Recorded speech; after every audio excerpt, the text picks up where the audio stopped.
విద్యుత్ ఉద్యోగుల సమస్యల పరిష్కారానికి కృషి చేస్తామన్నారు ఆలేరు ఎమ్మెల్యే ప్రభుత్వ whip Beerla Ilaiah. Bhuvanagiri MP Chamala Kiran Kumar Reddy, Nagar Kurnool Mallu Ravi MLC Kodandaram, Yadadri జిల్లా యాదగిరిగుట్టలో నిర్వహించిన Telangana electricity employees 1104 union power main diary 2025 ఆవిష్కరణ మహోత్సవం కార్యక్రమంలో పాల్గొన్న వారు జ్యోతి ప్రజ్వలన చేసి కార్యక్రమాన్ని ప్రారంభించారు. పవర్ మెయిన్ డైరీ క్యాలెండర్ ఆవిష్కరించి విద్యుత్ ఉద్యోగుల సమస్యలు సీఎం రేవంత్ రెడ్డి దృష్టికి తీసుకెళ్తామన్నారు. విద్యుత్ ఉద్యోగుల సమస్యల పరిష్కారం సాధించే విషయంలో 1104 యూనియన్ విజయాన్ని సాధిస్తుందని ఎమ్మెల్సీ కోదండరాం ఆశాభావం వ్యక్తం చేశారు. విద్యుత్ ఉద్యోగుల సమస్యలపై పోరాడుతున్న అన్ని సంఘాలకు తమ మద్దతు ఉంటుందని కోదండరాం తెలిపారు. కాంగ్రెస్ ప్రభుత్వం పేదల ప్రభుత్వం అన్నారు ఎంపీ చామల కిరణ్ కుమార్ రెడ్డి. కాంగ్రెస్ ప్రభుత్వం బడుగు బలహీన వర్గాలకే కాకుండా ఉద్యోగుల సమస్యల పరిష్కారం దిశగా దూసుకుపోతుంది అన్నారు. అలాగే ప్రజలకు, రైతులకు 24 గంటలు అందుబాటులో ఉండే విద్యుత్ ఉద్యోగుల సేవలు ప్రశంసనీయమని కొనియాడారు. కాంగ్రెస్ ప్రభుత్వం ప్రవేశపెట్టిన గృహజ్యోతి కార్యక్రమం విజయవంతంగా అమలు చేసి ప్రభుత్వానికి మంచి పేరు తెచ్చారన్నారు. మన గౌరవ ముఖ్యమంత్రి గారి దృష్టికి, గౌరవ డిప్యూటీ సీఎం గారి దృష్టికి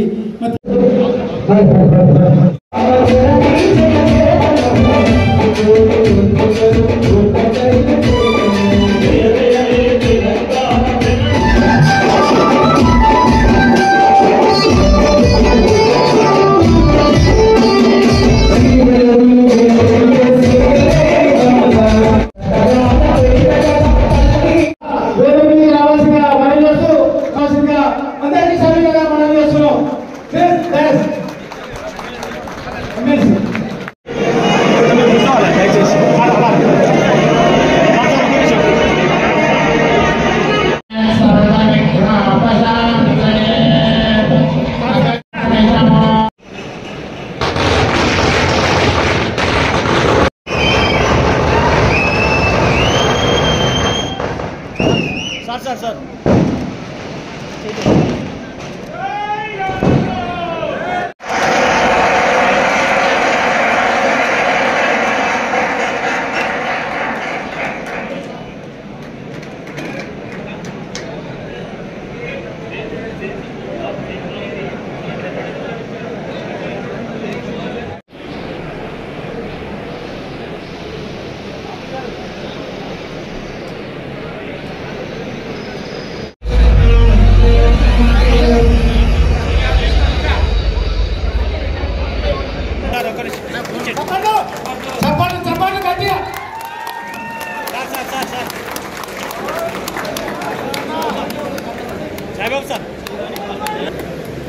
చప్పట్లు గట్టిగా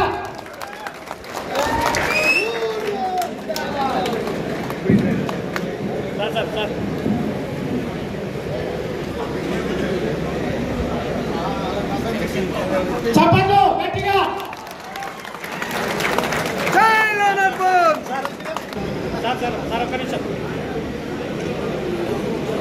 నాకు లవనాథ యాదగిరిగుట్ట నరసింహ స్వామి సన్నిధిలో ప్రాంగణంలో మాకు ఒక ప్లాట్ ఇచ్చినట్లయితే ఇక్కడ గృహ నిర్మాణం చేసుకొని మా వచ్చే తెలంగాణ రాష్ట్రం కానీ ఉమ్మడి రాష్ట్రం నుంచి కానీ కార్మికులు ఎవరైనా కానీ దాంట్లో బస తీసుకొని దైవదర్శనం చేసుకోవడానికి ఇస్తే మేము నిర్మించుకుంటాము. ఒక ప్లాట్ ప్రభుత్వ పరంగా మీ యొక్క కాన్స్టిట్యూన్సీలో యాదగిరిగుట్ట ప్రాంగణంలో దయచేసి ఇస్తారని చెప్పి మరి దయచేసి ఒకటి మీ దృష్టి పెట్టుకోండి. మేము మా యూనిట్స్కు రిప్రజెంట్ చేస్తాం. దయచేసి దాన్ని మా రీజనల్ అధ్యక్ష కార్యదర్శులు ఆ రిప్రజెంటేషన్ మీకు అందజేస్తారు సార్. చిరు సన్మానం రీజనల్ అధ్యక్ష కార్యదర్శులు చిరు సన్మానం చేస్తారు. యాదగిరి గారు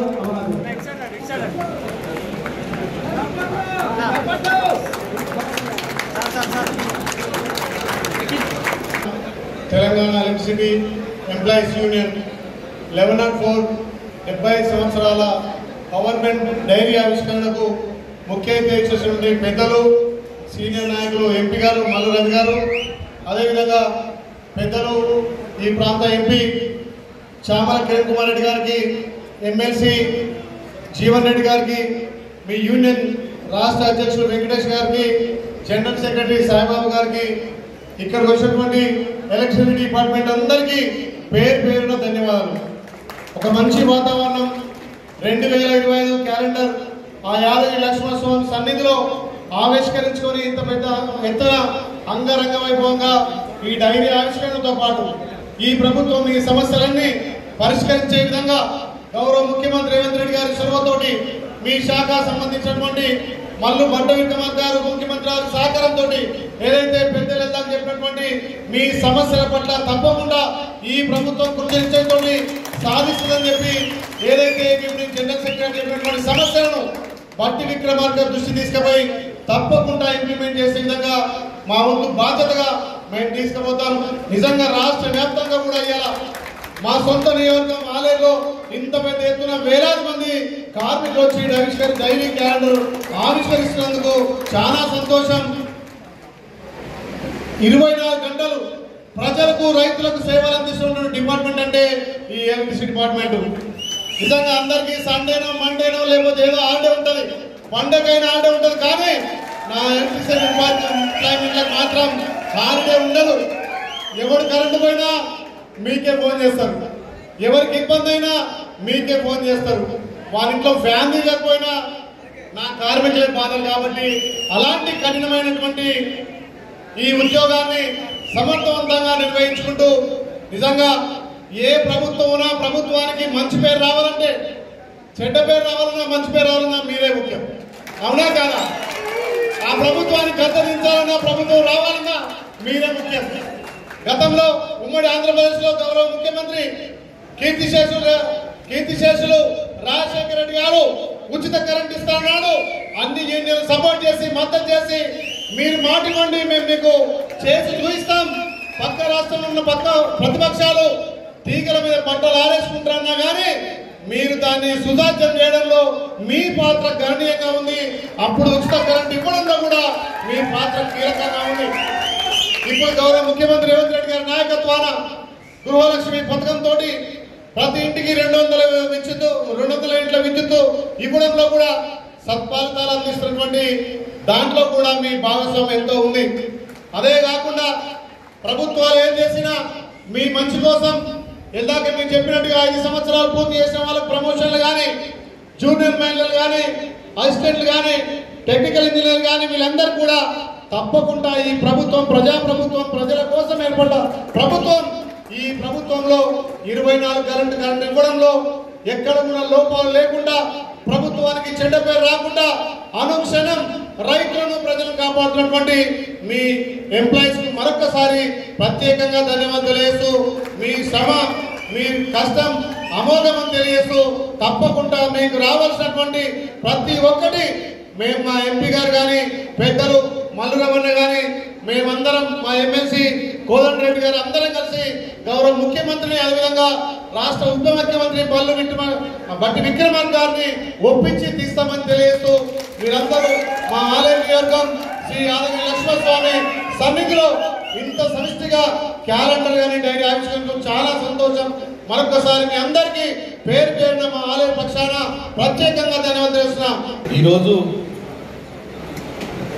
తెలంగాణ ఎలక్ట్రిసిటీ ఎంప్లాయీస్ 1104 యూనియన్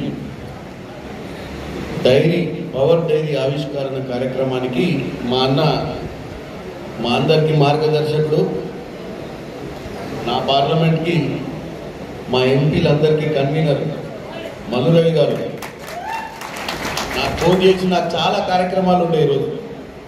ఈరోజు పొద్దున శాలిగౌరవం, తర్వాత మునుగోడు, తర్వాత ఇవన్నీ చూసుకుంటూ ఇవాళ మా మార్కెట్ కమిటీ చైర్మన్ నా సొంత మండలంలో ఇవాళ ప్రమాణ స్వీకారం ఉండే. తర్వాత మొట్టమొదటిసారిగా మా కోమటిరెడ్డి రాజగోపాల్ రెడ్డి గారు ఏదో రివ్యూ కార్యక్రమం పెడతాం వల్ల అక్కడికి వెళ్ళినా, కానీ ఇక తప్పదు ప్రోటోకాల్ ప్రకారం మా అన్న పిలిచిండి, ఇక రాకపోతే మళ్ళీ మాకు ఏమైనా శిక్షలు విధిస్తారేమోనన్న భయానికి. అంటే నా పార్లమెంట్కి ఫస్ట్ టైం వచ్చి యాదగిరి లక్ష్మీనరసింహ స్వామి దర్శనం చేసుకొని ఏడవండు మా చామల కిరణ్ కుమార్ రెడ్డి మా యువ నాయకులు అంటే అన్న ఎట్టి పరిస్థితుల ఆఖరి నిమిషానికైనా బేర టచ్ చేస్తా అని చెప్పిన, వచ్చిన బేర టచ్ చేసిన. మీ అందరికి కూడా కలిసే భాగ్యం కూడా కలిగింది నాకు. ఎందుకంటే మీరందరూ కీలకమైనటువంటి యూనియన్, అంటే 75 సంవత్సరాలు ఉన్నటువంటి యూనియన్, మీకు 75 సంవత్సరాల చరిత్ర కలిగిన యూనియన్. ఈరోజు కాంగ్రెస్ ప్రభుత్వం ముఖ్యంగా ఈరోజు ఈ కార్యక్రమానికి విచ్చేసిన మిగతా పెద్దలు కోదండరెడ్డి గారు, ఎమ్మెల్సీ గారు, మీ అందరికీ తెలుసు ఆయన పాత్ర. ఉద్యమ సమయంలో ఈరోజు మనం నీళ్లు నిధులు నియామకాల నినాదంలో తెచ్చుకున్న తెలంగాణకు ఆయన చేదోడు ఎంతుందో ఈరోజు మీరు ఇక్కడ వినతి పత్రం కూడా ఇచ్చారు. చూసిన వినతి పత్రం కొద్దిగా చదివిన దీంట్లో చాలా అంశాలు మీరు కోమటిరెడ్డి వెంకటరెడ్డి గారిని అడ్రస్ చేస్తూ 16 అంశాల మీద మీరు వినతి పత్రం ఇచ్చారు. డెఫినెట్గా గోదంరెడ్డి గారు, మల్లు రవి గారు వీళ్ళు ముందుగా ప్రోగ్రాంలు వచ్చారు. మీరు మాట్లాడేటప్పుడు మీ సమస్యలన్నిటి మీద వారికి అవగాహన కూడా వచ్చి ఉంటుంది.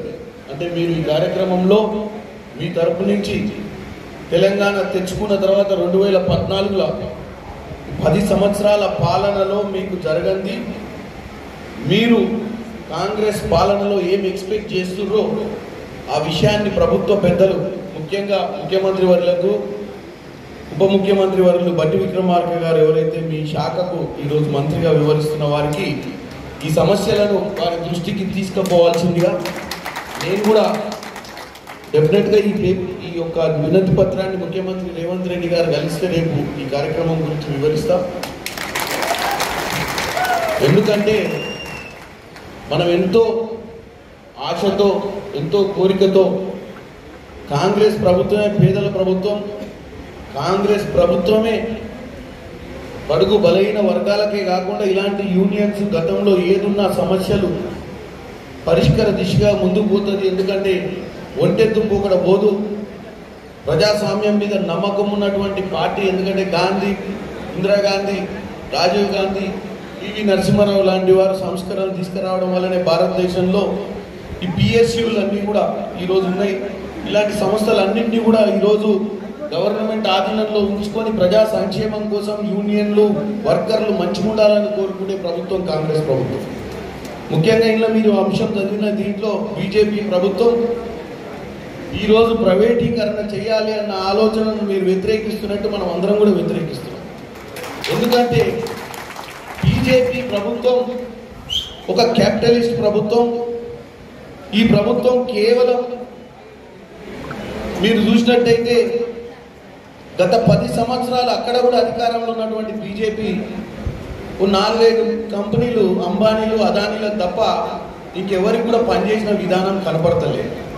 ప్రతిదీ కూడా వాళ్ళ చేతికిచ్చి ఈ దేశాన్ని ఒక నలుగురితో నడిపించాలన్న ఒక ఆలోచననే మనకు క్లియర్గా కనపడుతుంది ఈ మోడీ పరిపాలన ఏ దిశగా ముందుకు పోతుందో. కాబట్టి ఇంకా చాలా విషయాలు పెద్దలు మాట్లాడుంటారు. అలాగే ఇక్కడికి ఈ కార్యక్రమానికి ముఖ్యంగా పెద్దలు వెంకటేశ్వర్లు గారు, అలాగే సాయిబాబు గారు, ముఖ్యంగా మీకు నా కృతజ్ఞతలు. నన్ను ఇక్కడ ఆహ్వానించినందుకు మీ యొక్క ఈ వినతి పత్రాన్ని నా ఎంబడి తీసుకెళ్ళి డెఫినెట్గా దీని మీద చర్చ మాట్లాడతాం. ఎందుకంటే మా మల్లురవి గారు కూడా నాకు తెలిసి మా ముఖ్యమంత్రి గారిని మల్లురవి గారు వారానికి 5 సార్లు కలుస్తారు. ఎందుకంటే ఇల్లు కూడా పక్కనే ఉంటుంది ముఖ్యమంత్రి గారి ఇంటి పక్కన. కాబట్టి ఈ మేమిద్దరం ఇక్కడికి వచ్చిన విషయాన్ని, ఇక్కడ ఏదైతే ముఖ్య అంశాలు ఉన్నాయో వీటిని డెఫినెట్గా ముఖ్యమంత్రి గారి దృష్టికి తీసుకెళ్ళి, అలాగే ఇంకొక విషయం ఏంటంటే బట్టి విక్రమార్క గారైనా మల్లురవి గారైనా ఒకటే, ఎందుకంటే సొంత అన్నదమ్ములు కావచ్చు. సో రెండో సమస్య కూడా అంటే ఈరోజు ఎవరికైతే ముఖ్యమైన వ్యక్తులకు మీ యొక్క సమస్యలు చెప్పాలనుకుంటారో మీరు ఒక్కరిని పిలిచి ఇద్దరికి చెప్పినట్టుంది. కాబట్టి కరెక్ట్ పర్సన్ని మీరు ఈరోజు పిలుచుకున్నారు మీ సమస్యలు. ఎందుకంటే కొన్నిసార్లు మన సమస్యలు కరెక్ట్ మనిషికి చెప్పుకున్నప్పుడే పరిష్కారం అవుతాయి. కొన్నిసార్లు చాలా చెప్తాం కానీ వాళ్ళకి దాని మీద అవగాహన ఉండాలి, చేయాలన్న పట్టుదల ఉండాలి, చేయించగలే శక్తి ఉండాలి. ఈ 3 ఉన్నటువంటి వ్యక్తి మా మల్లురవన్న అన్న. వీళ్ళ సమస్యలు మనం డెఫినెట్గా టేకప్ చేసి వీటిని మనం పరిష్కార దిశగా ముందుకు పోవాలని కోరుకుంటూ ఈ యొక్క సమయం ఇచ్చినందుకు కృతజ్ఞతలు తెలియజేస్తున్నాం. జనరల్ సెక్రటరీ సాయిబాబు గారు, యూనియన్ ప్రెసిడెంట్ వెంకటేశ్వర్లు గారు, ఇతర యూనియన్ నాయకులు, నా తోటి పార్లమెంట్ సభ్యుడు సోదరుడు చామల కిరణ్ కుమార్ రెడ్డి గారు, పెద్దలు గౌరవనీయులు, మన ఉద్యమానికి దిక్సూచిగా పనిచేసి ముఖ్యంగా ఉద్యోగస్తుల సమస్యల మీద పూర్తి అవగాహన కలిగినటువంటి మన ఎమ్మెల్సీ గారు, ఈ కార్యక్రమంలో పాల్గొన్నటువంటి ప్రతి కార్మికుడికి, ఉద్యోగస్తులకి అందరికీ నా హృదయపూర్వక నమస్కారాలు తెలియజేస్తున్నాను. ఈరోజు వేరే union dairy inauguration Nagar Kurnool parliament గద్వాల్లో ఉంది. అయినా కూడా ఇక్కడ 1104 యూనియన్ డైరీ ఆవిష్కరణ సభ సందర్భంగా హాజరైన మీ అందరికీ, ఇక్కడికి ముఖ్య అతిథులుగా వచ్చిన మల్లు రవి గారికి, నాగర్ కర్నూలు ఎంపీ, భువనగిరి పార్లమెంట్ సభ్యులు చామల కిరణ్ కుమార్ రెడ్డి గారికి, స్థానిక ఎమ్మెల్యే విప్ మన పెద్దలు బీర్లా ఐలయ్య యాదవ్ గారికి, అధ్యక్షులు సంఘ అధ్యక్షులు వెంకటేశ్వర్లు గారు, ప్రధాన కార్యదర్శి సాయిబాబా గారు, జిల్లా అధ్యక్షులు యాదగిరి గారు, అదేవిధంగా జిల్లా ప్రధాన కార్యదర్శి అమృతం గారు, పెద్దలందరికీ పేరు పేరున వందనం. చాలా అందమైన డైరీని విడుదల చేసి దాంట్లో అనేక గణాంకాలను పొందుపరిచారు. వెంట వచ్చినటువంటి వినతి పత్రం ఏదైతే ఉందో దాదాపుగా విద్యుత్ కార్మికుల సమస్యలన్నింటినీ దాంట్లో ప్రస్తావించడం జరిగింది. నేను అన్నింటి జోలికి పోను, కానీ 2 కీలకమైన సమస్యలు ఈ సందర్భంగా కొంచెం వాటి గురించి మాట్లాడాల్సిన అవసరం ఉంది. అందులో మొదటిది ఆర్టిజాన్ల సమస్య. అప్పుడు గవర్నమెంట్ కాంట్రాక్ట్ ఉద్యోగులను రెగ్యులరైజ్ చేస్తానని చెప్పి ఒక కొత్త పోస్టును, ఆర్టిజాన్ అనే పోస్టును సృష్టించి శాఖకు వెలుపలనే ఉంచింది, కానీ శాఖ లోపలికి మాత్రం వాళ్ళని రానివ్వలేదు. ఇప్పటికీ వాళ్ళను రెగ్యులరైజ్ చేసి పదోన్నతులు కల్పించాలన్న డిమాండ్ చాలా కీలకమైంది.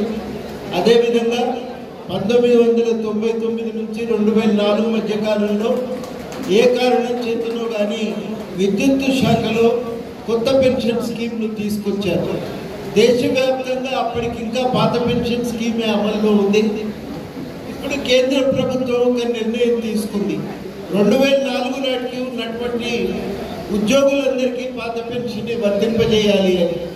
ఆ నియమం ప్రకారం మరి పాత పెన్షన్ విధానం వర్తింపజేయడం చాలా అవసరము, అనివార్యము. ఈ డిమాండ్ల ప్రయత్నం సాధన కోసం తప్పకుండా ఈ మధ్యన అసెంబ్లీ సమావేశాలు జరిగినప్పుడు చాలామంది వీటిని ప్రస్తావించడం జరిగింది. చాలామంది సభ్యులు కౌన్సిల్లో కానీ అసెంబ్లీలో కానీ ఈ ప్రశ్నలకు, ఈ సమస్యలకు పరిష్కారాన్ని సాధించే విషయంలో తప్పకుండా 1104 విజయాన్ని సాధిస్తుందని నేను ఆశాభావాన్ని వ్యక్తం చేస్తున్నాను. మిగతా దీనికోసం పోరాడుతున్న అన్ని సంఘాలకు కూడా మా మద్దతును తెలియజేస్తూ చాలా మంచి డైరీని ఆవిష్కరించారు. క్యాలెండర్ విడుదలైంది. అదేవిధంగా అదనంగా నోట్బుక్, ఇవన్నింటినీ కూడా చాలా ఖచ్చితంగా చాలా సంఘాలు విడుదల చేస్తాయి. కానీ విడుదలయ్యేసరికి ఫిబ్రవరి నెల వస్తుంటుంది. కానీ మీరు మొదటి వారంలోనే విడుదల చేసి సకాలంలో డైరీని చేతిలో పెట్టడం ఒక గొప్ప కార్యక్రమం. దానికి గాను మీ అందరినీ అభినందించక తప్పదు.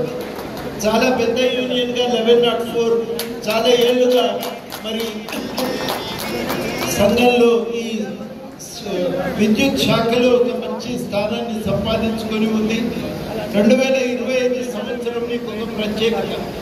మొదటిది 75 ఏళ్ళు పూర్తవుతున్నది విద్యుత్ సంస్థకి. 50లో ఏర్పడిన విద్యుత్ సంస్థ తెలంగాణలో పుట్టింది. ఇవాళ 75 ఏళ్ల పండుగ మళ్ళీ తెలంగాణలోనే జరుపుకోవడం కూడా చాలా విశేషం. ఈ క్రమంలో బహుశా మొట్టమొదటిసారి భారతదేశంలో విద్యుత్ శాఖ ఏర్పడడం కానీ అనేక ప్రాంతాలకు విద్యుత్తును అందించే ప్రయత్నం కానీ హైదరాబాద్ రాష్ట్రంలోనే ప్రారంభమైంది.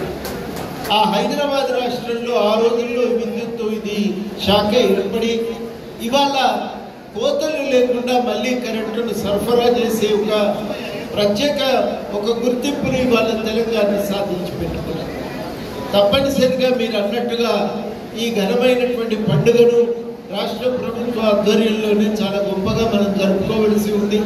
చాలా ఘనమైనటువంటి ఎన్నో మైలురాళ్లను దాటినటువంటి సంస్థ విద్యుత్ సంస్థ. ఈ రాష్ట్రంలో అత్యంత బలమైనటువంటి డిపార్ట్మెంట్స్లో అది కూడా ఒక డిపార్ట్మెంట్. అట్లాంటి డిపార్ట్మెంట్ను 75 ఏళ్ళు పూర్తి చేసుకోవటం అంటే మామూలు విషయం కాదు. దాన్ని తప్పనిసరిగా మనం గుర్తు చేసుకోవాలి, ఒక పండుగగా జరుపుకోవాలి. తెలంగాణ వస్తే కరెంటే ఉండదు, తీగల మీద బట్టలు ఆరేసుకోవటానికి కూడా పనికిరావని చెప్పినటువంటి వాళ్ళు నవ్విపోయే విధంగా ఇవాళ తెలంగాణలో మనం కరెంటు సరఫరా చేసుకోలేదు.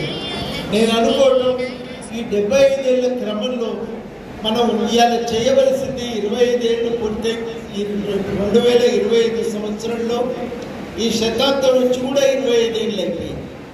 ఈ శతాబ్దారం నాటికి ఏ ఊరికి పోయినా ఇంకా కరెంటు కోతలతో చాలా మంది ప్రజలు సతమతమవుతున్న సమయం, లో వోల్టేజ్తో మోటార్లు గారిపోతున్న పరిస్థితి. అక్కడి నుంచి మనం బయటపడి ఇవాళ స్థిరంగా కరెంటు సరఫరా చేయగలిగేటువంటి ఒక గొప్ప స్థితికి 25 ఏళ్ల కాలంలో మనం చేరుకోగలిగినాం. చాలా గొప్ప ప్రగతిని సాధించినటువంటి విద్యుత్ శాఖలో పనిచేస్తున్న కార్మికులు మీ అందరినీ కూడా నేను ఈ సందర్భంగా అభినందిస్తున్నా. చాలా స్థాయిని చేరుకోవడానికి మీ తోడ్పాటు కూడా తక్కువది కాదు. ఒక్క మాట నేను చెప్పి ముగిస్తా. పోయిన 10 ఏళ్ల క్రమంలో జరిగినటువంటి విధానాలు కొన్ని నష్టాలను కూడా తీసుకొచ్చి పెట్టినాయి. ఇప్పుడు మనం చేయవలసింది ఏంటంటే ఆ విద్యుత్తు మనకు కొనుగోళ్లలో జరిగిన అవకతవకల నుంచి బయటపడి విద్యుత్తు సంస్థ నష్టాలను అధిగమించి సంపూర్ణంగా లాభాల్లోకి చేరుకునే విధంగా ఒక ప్రయత్నం అయితే చేయవలసిన అవసరం ఉంది. అట్లాంటి ప్రయత్నానికి ప్రధాన బాధ్యత ప్రభుత్వం వైపు నుంచి చొరవ తీసుకోవలసి ఉన్న కార్మికులుగా మీరు కూడా దాన్ని ఆ మార్పును సాధించడంలో ఒక పాత్ర పోషిస్తారని చెప్పి నేను ఆశిస్తూ ఉన్నా. చాలా ఒక పురోగతి ఈ 25 ఈ డైరీలో మొత్తం పేజీలన్నీ కూడా మన ఉన్న సమస్యలను అధిగమించి మనం ఒక ఉన్నత స్థానానికి చేరుకుంటున్న కథనాలే ఈ డైరీలో పేజీల్లో నిండిపోవాలని చెప్పి నేను కోరుకుంటూ మంచి డైరీని ఆవిష్కరించిన మీ అందరికీ కూడా శుభాకాంక్షలు. 2025 సంవత్సరం నూతన సంవత్సర శుభాకాంక్షలు కూడా తెలియజేస్తూ మరిన్ని మైలురాళ్ళు దాటి 2026 సంవత్సరంలో ఇట్లాంటి డైరీ ఫంక్షన్లోనే కలుసుకుందామని చెప్పి తెలియజేస్తూ నాకు ఈ అవకాశం ఇచ్చినందుకు కృతజ్ఞతలతో సెలవు. జై